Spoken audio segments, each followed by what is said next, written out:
So talk to me about why you made the decision to Juul instead of smoking cigarettes. Why? Well, I had this friend, and he was Juuling. You might know him. Uh, he was like, I was with him every day, and I smoked cigarettes, and it really annoyed him. And I just remember like him Juuling, and I just remember it smelled like syrup. And I was like, wow, that smells really good. And I just feel like smoking cigarettes looked really like trashy. And I felt trashy. And also I was tired of coughing up black stuff. So You I were was like, coughing up black stuff. How long had you smoked cigarettes? I smoked a pack a day for about a year. I had started smoking cigarettes when I was like 16. Wow. And you started coughing up black stuff within. I mean, not like, okay, not like majorly, or like, this is not a regular thing, but like Right. for sure my mucus was definitely discolored. Mm-hmm, mm-hmm. As disgusting as that is, sorry. Okay, sure. And so you started Juuling. Yes. And what was your experience like with Juuling? So, it was definitely like a different kind of, I wouldn't call it euphoria, but definitely like a different feeling. Like, I feel like it was a lot more potent. So like, if it wasn't euphoria, can you describe what it was? What is the feeling? Honestly, it just makes me feel like I'm dying, to be honest. Like you're dying? No, not like I'm dying, but like I'm it's just like really staticky. Like it just feels really staticky, and I feel like really tired, but like also awake. It's just like a regular nicotine buzz, but like a lot more severe, like potent and like serious. Mm-hmm. And so like a lot harder. The throat hit is nicer, and also like the taste was definitely a big component of like my addiction. Is it better than cigarettes, like altogether? Oh yeah, like I'm completely disgusted by cigarettes now. So you went from a pack a day. Cold turkey, a Juul pod a day. Okay, tell me what a Juul pod a day means for those of us who are not familiar. So that's about like an equivalence of there's a misconception with like the amount in a Juul pod. So that's about 20 cigarettes, and a pack of pods is equivalent to a pack of, or one pod is equivalent to a pack of cigarettes. You get about 4 pods in a pack. It's a lot easier to go through a pack of cigarettes in a day than a Juul pod in a day. But gradually, as you start Juuling and you become more addicted to it, you're gonna find it difficult to go through just 1 pod a day. Like, so one pod is the equivalent of a pack of cigarettes? Yes. And so when did you know that I'm addicted? I don't want to stop this. When did you know that? Do you remember? Whenever I would fall asleep or like completely lose my whenever I couldn't find the Juul. I would freak out. I would start like yelling at my family. I was like, which one of y'all took my Juul?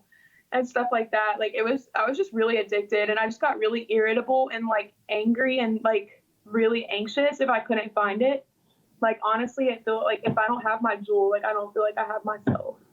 It's really sad. I'm really embarrassed to talk about it. Right. But like it definitely is a problem. But I want to thank you for the courage that you have to talk about it, because a lot of parents are concerned with young adults like yourself who are Juuling and don't know what to say to you about how to stop. So you get addicted relatively quickly. Mm-hmm. Oh, for sure. All right. Way more addictive than a cigarette could ever be. I'm serious. Like I'm talking like 20 times more addictive. Mm-hmm. Like any parent should like if you see your kid Juuling, throw it in the trash. Like I'm being so serious. Like throw it in the trash. But when they tried to take your Juul away from you, you were unreasonable. That's the thing. Like that's what I'm telling. That's how serious the addiction is. I don't know a lot of people who are nearly as addicted as me. Like my mom calls it my pacifier. Like seriously, I'm puffing on it all day. Like the strength that it's taking for me to not hit it right now in this interview, like I'm freaking out right now. Are you serious?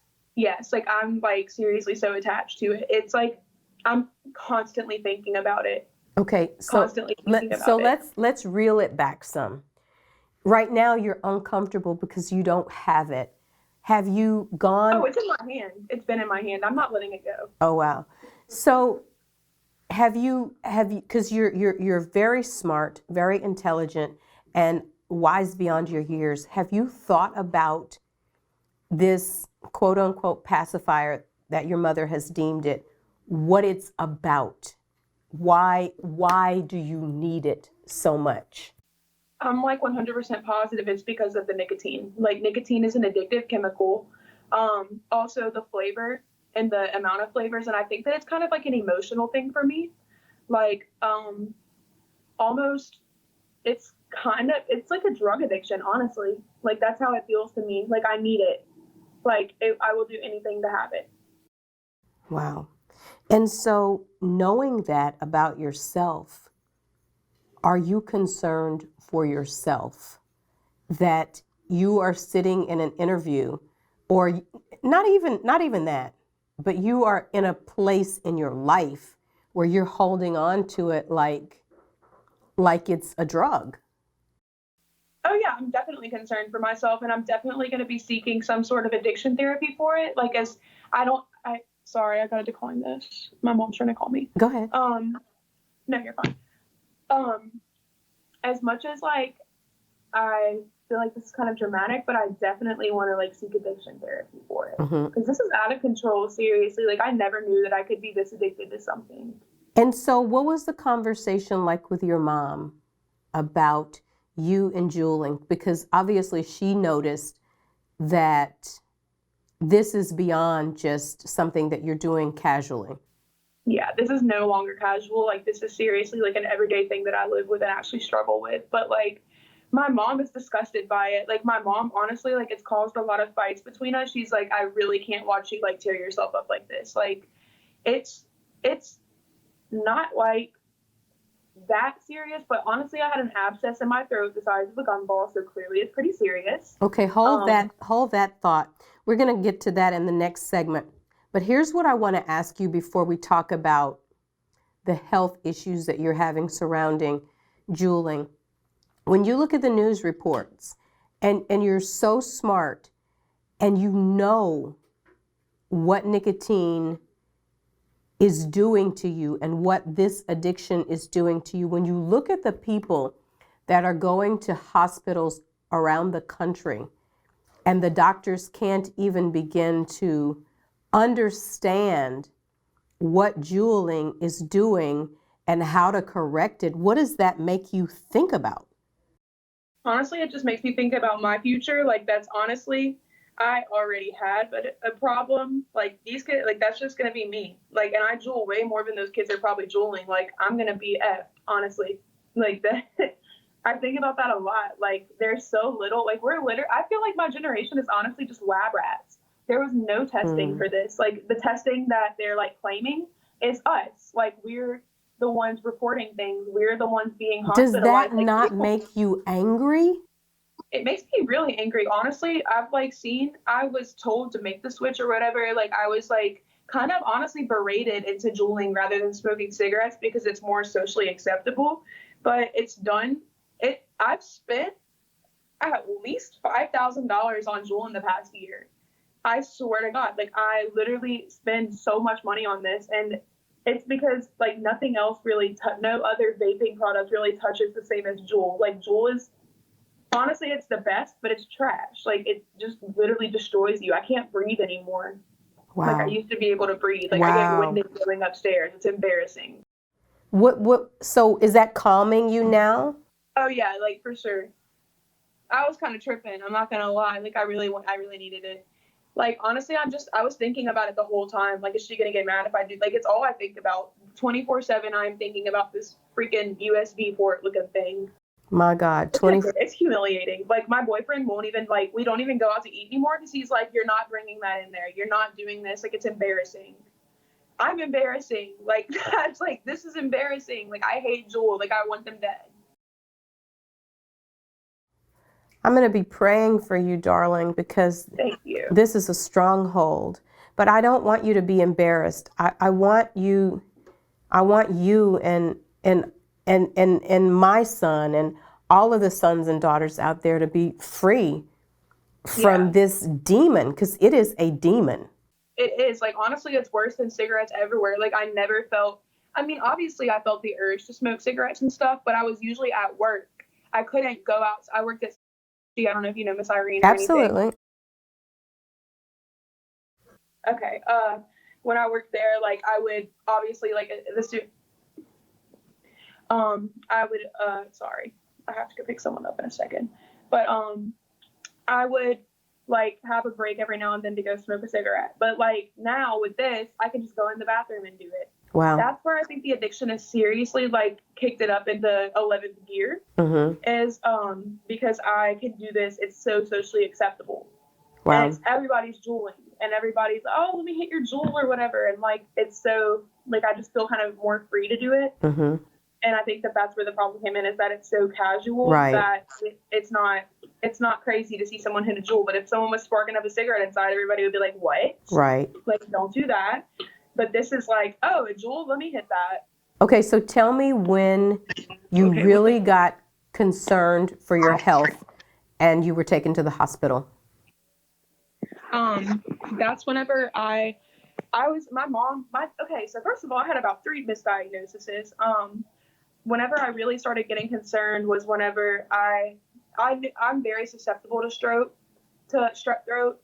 I've known that for a while.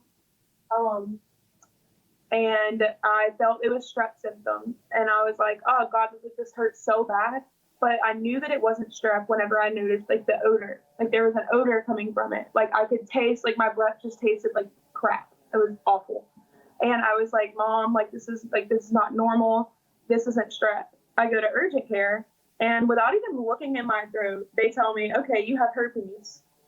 And I'm like, hold up. Nope, that ain't it. So disregard that. This is not herpes.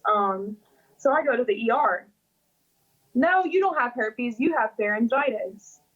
No, this definitely ain't pharyngitis. And they gave me like a Percocet or something for my pain. I was literally freaking out. Like I could not. I have a very high pain tolerance, and this was like killing me. I was like, this ain't it. My mom sent me back. My mom said, you got to come home right now. So we went to Red River ENT or whatever. I saw Dr. Wolves, and he was like, this is bad. This is really bad. You're going into surgery right now. Within the hour, he was like, this abscess is huge. It's the size of a gumball, and you have 2 of them. I had to go to the ER. I had to be put under, I was freaking out about the IV or whatever, but they gave me this knockout stuff, and I had to have it drained and cauterized. And then from there, the pain was a little better, but like still, I couldn't swallow, could hardly breathe out of my mouth. Like it sucked. It sucked, and it's because of this. I know it's because of this. I don't do anything else that could cause this. Like, did you tell the doctor at the time that you were juuling? Yeah, he knew. He was like, yeah, you need to stop. Like, he told my mom, like, take that away from her. No, this is not going to help her heal. To this day, I'm still juuling. I can't, like, my throat can't heal all the way. I'm so addicted to it. I'm working. Like, I don't have time to sit there and focus on not juuling. I'm busy. I have, like, 6 tables, and I need a hit of nicotine. I'm going in the bathroom, and I'm hitting my Juul. And y'all can talk to me after that. Like, it's sad. So it's the pain that you had from that ordeal, it made you say you want to stop, but is it that you just don't know how? I don't know how, and I'm definitely going to be seeking addiction therapy. I also have a lawyer. They're paying for that. I'm going to tell Juul right now, I'm not paying for this. Like, I was 17 and a half or 18 when I started juuling. I had no idea it would turn out like this. Y'all severely misrepresented like what this would do to me. So are you now concerned about your lungs? Have you seen, and I asked you in the last segment, have you seen people are unconscious in emergency rooms? In fact, Juul has been outlawed in Wisconsin. Good. That's how dangerous. I wish Juul would be outlawed here, because then I literally wouldn't be able to get it. Like, the only way that I'm going to stop juuling is if they stop selling Juul pods around me. I'm so addicted, I will do anything to get those Juul pods. And even when they do that, I'm probably just going to find a way to order them online. That's how addicted I am. I hate, like, it honestly just makes me feel hopeless. Like, I'm so addicted to this, I'm probably just going to start smoking cigarettes again, because this is crazy. Like, I've never been addicted to something this hard. Like, it's ridiculous. Wow. And so, have you spoken to a doctor about something that you can do in lieu of that could help you to wean from the Juul? Well, Dr. Wold told me about Nicorette, the gum, but and also the nicotine patches that you can get, but it honestly doesn't touch the addiction. I'm still craving it. Like, I'm still thinking about it 24/7. It's all I think about. I fall asleep with this in my fist every night, and I'm gonna wake up with it in my fist every morning. And the second that I always have a charger on me, and I always have another Juul pod with me. Like, that's literally more important to me than anything. It's really sad. Wow. It's pathetic. Wow. Thank you for the courage to talk about it. What would you say to young people that are not quite as addicted as you are? Are you serious? Throw that in the trash. Like, why are you even doing that? Like, especially if you didn't have a nicotine addiction to begin with, and you're just picking up a Juul because you like the throat hit or whatever, and your friends have one, like, you're stupid. Like, Are you calling it a throat hit? It's like it's like, it feels good. Like, it's like it hits really fast, and it's like it like makes you feel like dizzy or whatever. I don't know what people get out of it. For me, it just makes me feel not mad. At this point, I'm so addicted, it doesn't even really touch the like enjoyable aspects of it for me anymore. It's really not even about that. It's about the addiction. Are you afraid, not afraid, but concerned that you will leave this addiction and start with something else to try to replace it? No, it's not that serious. You mean like drugs? Like, I don't know, anything. No. How can you be so sure? I have that I don't know about other people, but I have that willpower inside of me. I can make my own decisions. This is different because this is something that I'm seriously addicted to, but I do not have any intention of like replacing my addiction. If anything, I would just cut it cold turkey. That's how I stopped smoking cigarettes. I would recommend, I really hope that anybody reading this, if you're Juuling, like, throw it in the trash. I'm serious. It's not worth it. Like, the pain that I went through is like, I had to miss work for a week. Like, if you're working, like, you're not going to be able to pay your bills. Like, this is just going to take over your entire life, and it's not worth it. Like, nicotine addiction is a lifelong thing. You don't just get rid of it. It's going to be hard. Has the hole in your throat closed? It's healing. It's still healing. I'm still taking clindamycin every day, which is an antibiotic to help with the healing of my throat. But honestly, the damage to my throat was so bad that it's been a week or two now, and I still have a hole in my throat. And it's ugly and it's gross, and I hate myself for it, but it's Juul's fault. So. Wow. We thank you for, again, the courage and taking the time to share your experience. Our prayers are going to be with you, that you will find help that will allow you to stop Juuling, and for all of those, not just young adults and teenagers, but all people who are Juuling. There are some serious challenges connected to that, and that's why it was really important for us to share your story. Thank you so much. It. I hope that if like at least one person can like throw the Juul in the trash or stop Juuling, decrease the amount of like intake of nicotine, that like this would be a success. Have you tried to wean yourself down? Just yourself? Oh yeah, I'm only going through about half a pod a day now, which is like seriously taking some effort. I actually like throw it, and I like don't look for it until I like can't help it anymore. Like sometimes I'll just like hide it from myself or get someone else to hide it for me. I'm like, oh my God, like I need it, but I need to chill out. I need to chill out for real. Well, our prayers and best wishes that that you will throw it away and never use it again. Thank you so much. Thank you. I appreciate it. We're joined by our son. We just call him Young Deuce Christmas. He's usually behind the camera. And this morning, we want to thank him for having the courage to step from behind the camera and talk about his own experience with vaping. So good morning and welcome. Hello. So Deuce, tell me, how you came into vaping. What was it about vaping that attracted you? Convenience. How so? It's just like I tell my dad, people have no loyalty to anything. It's all about what's easier for them. Mm-hmm. And if you make something that's easier for people, then they're going to use that. And if you say, hey, this is better than, smoking, right? The buzz is better, right? The taste is better. So you get a buzz from smoking? No, not anymore. You don't get a buzz after. The only time you get a buzz from nicotine is when you wake up in the morning. Really? Because, you've been sleeping, so you haven't had nicotine for X amount of hours. Mm-hmm. So when you wake up in the morning,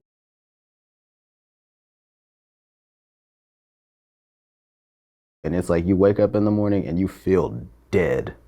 You feel dead? Yeah, you feel dead, and then you hit that Juul, and it's like the world, like color comes back into the world.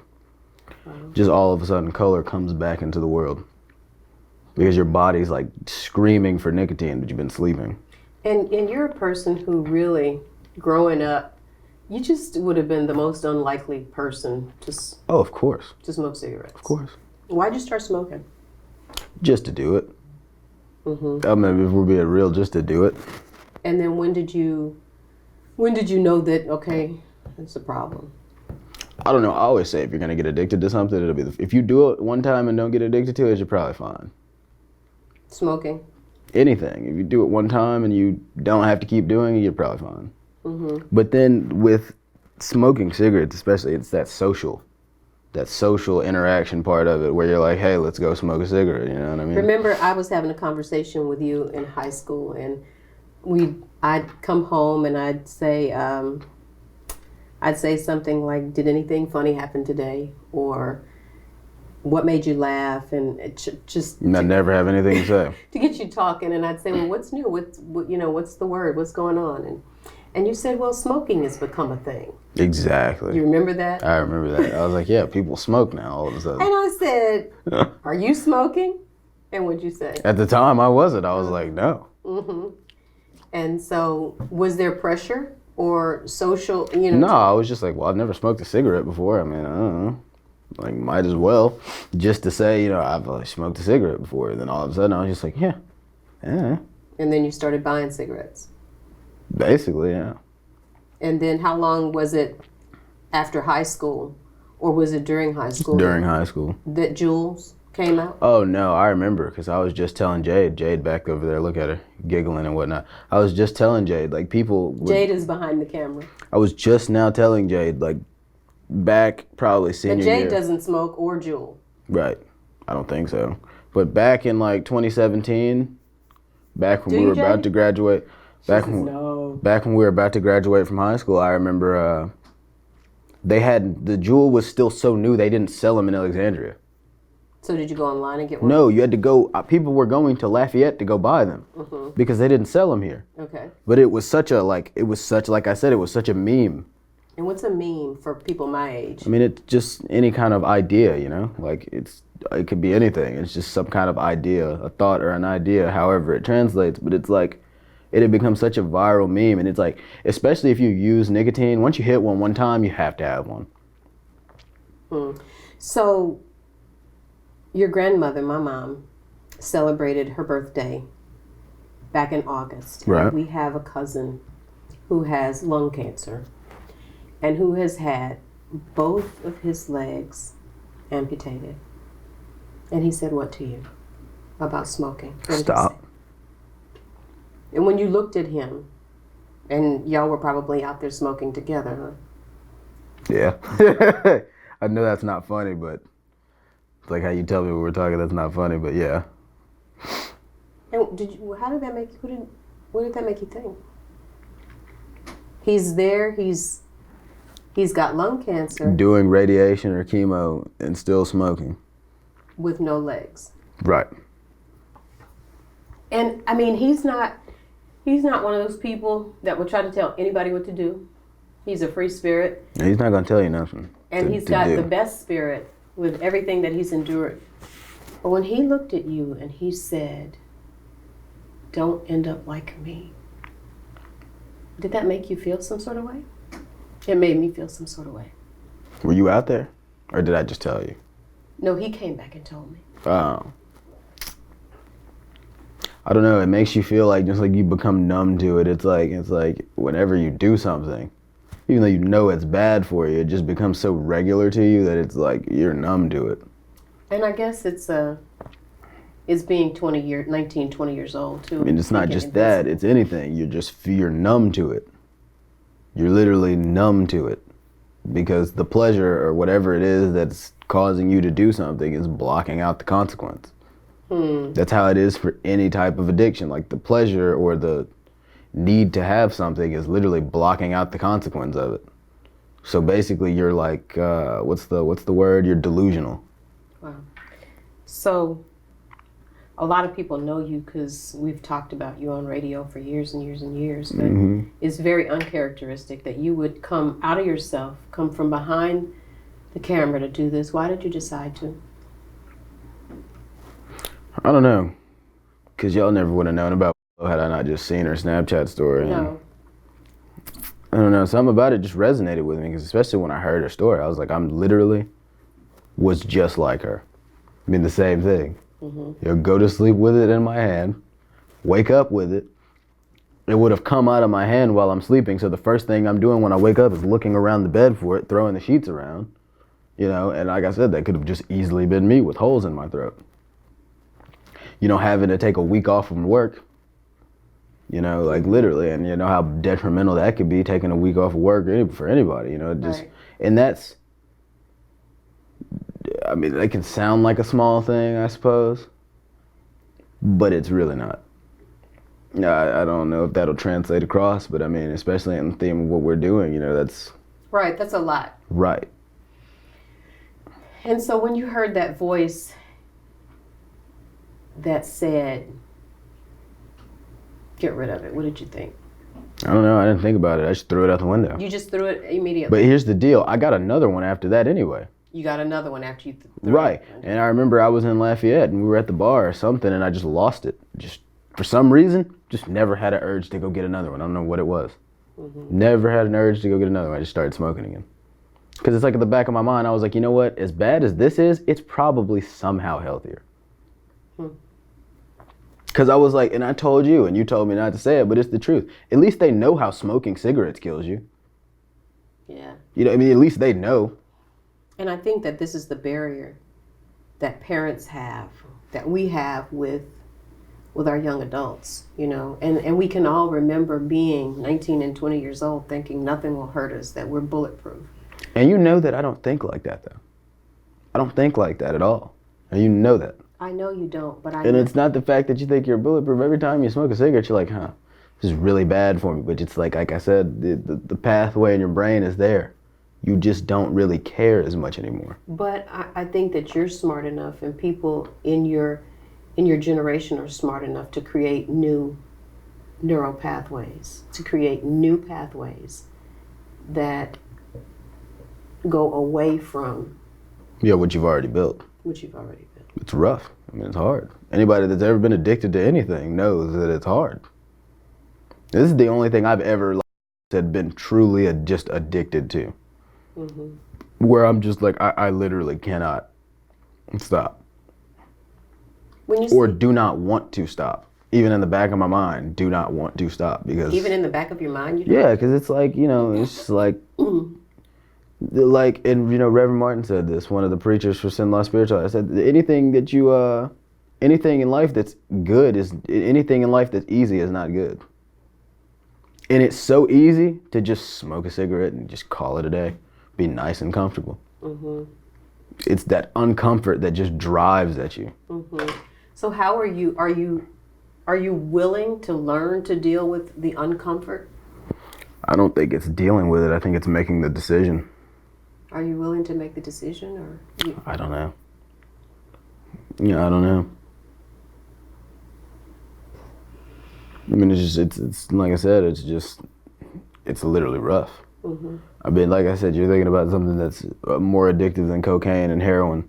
It just doesn't kill you as fast, technically. Or it doesn't destroy your life in the same way as quickly. Right. Where, you know, you're on the street. But now we're seeing, it's a different destruction, because now we're seeing, you know, young person after young person in the hospital connected. And I saw a video on Instagram the other day of some dude, like, in the hospital. Like, you know, he's in the hospital, they got him hooked up to a breathing machine. And this just goes to show you the meme, right? The dude is in the hospital on a breathing machine. You know what he does? Picks his Juul up, hits it again. You know what I mean? Like this is just, and that just goes to like that's why Juuls are so popular. They never advertised. People did it for them. Yeah. And I guess hence the meme. Right. We did it for them. We just posted all kinds of pictures and all these accounts. They posted pictures, these huge accounts. People hitting, 12 Juuls or something because it's funny, 12 Juuls. Yeah, just doing whatever, like hitting a giant Juul, anything. This guy, look at this dude, he's hitting 12 Juuls. Like this just goes to show you, for example, how strung out like your Juul will have you. I've seen at least 20 videos of somebody, those pages that just like follow colleges or whatever. Like it'll be like Do It for State or something. I know nobody's gonna know what that is. Not even Jade knows what that is. It's just a page that follows kids partying, Okay. Mm-hmm. And somebody will like drop their Juul in the toilet or like a porta potty, and they gotta go get it because it costs $50 to get another one, and you gotta go get it. Wow. You know what I mean? Like if that doesn't say something about the kind of addiction that is, do you know what I mean? Yeah. Like you imagine dropping something in the toilet. That's very valuable. Or that you wouldn't leave in the toilet. Right. I mean, but how many things are you going to drop in a porta potty that are like worth it to you to not go in behind it? Right. You know what I mean? Yeah. And that just goes to show you how serious it is. And it's like I told you that time. I'm like, they made it. Like the thing is smaller than this pen. Mm-hmm. Like you said, this little flash drive thing. Right. They made it real small and real slick. I don't know if they did it by accident, but it's genius because they made it so small that to not lose it, you have to constantly think about it. And when you constantly think about it, you might as well hit it because you just had to go look for it. So it's like the instant gratification thing. It's a quicker feedback loop than smoking. Because, you don't have to walk outside. It doesn't take 10 minutes. If there's 20 cigarettes in one Juul pod, that means probably you hit it 2 times, that's a whole cigarette. And that takes all of like 10 seconds. And you can do it at your desk, even at the office. Exactly. You do it anywhere. Even I know at least Ash, for example, I'm pretty sure they'll like expel you for having a Juul charger. Really? And like the Juul charger is so small, it's like literally like I don't even know. Was it accepted in high school when you were in high school, the Juul, or did you start using that after high school? I mean, it's been accepted. I mean, in those early days. Yeah, it's been accepted. I think parents kind of thought. Because at first parents didn't know what it was. We didn't know what it was. Nobody knew what it was. Somebody would see their kid with a Juul. That's another meme. Like you see your kid with a Juul, what is that? Oh, it's a flash drive. Right. Nobody knows. Like, oh, it's just a flash drive. Right. You know what I want to do, parents, maybe more often is sort of have these open conversations with our kids so that we can really hear honestly what's on their heart and listen and hopefully implement change. But as I say it, I don't know how you change. I know when I was a teenager, if my mother said up, down. There you go. So, we're just trying to make it through the power of conversation and the power of prayer, because that's what it's going to take to turn it around. I want to thank you for doing this and coming out of yourself. Yeah, because this is not like me to get in front of a camera. Usually I'm the one behind the camera, literally. It's not like me to go in front of the camera, but I mean, like I said, my story is just so similar. It's kind of shocking. Because she thinks she's the only person like this, and I was just like, I mean, I don't know. Yeah. And maybe when more people start talking about it, there will be some solutions, and I'm just praying for. This is one of the only things that I feel this way about. Well, not the only things, but it's like just don't do it. That's the only solution to the problem. Once you open, if you're gonna get addicted, if you have, people have addictive personality. If you have an addictive personality, like as soon as you open the door, the cracks there, it's over. Yep. That's just how it is. And that's where the devil lives. Like once you crack the door open, it's pretty much over. Yeah. Well, Deuce, thank you. Mm-hmm.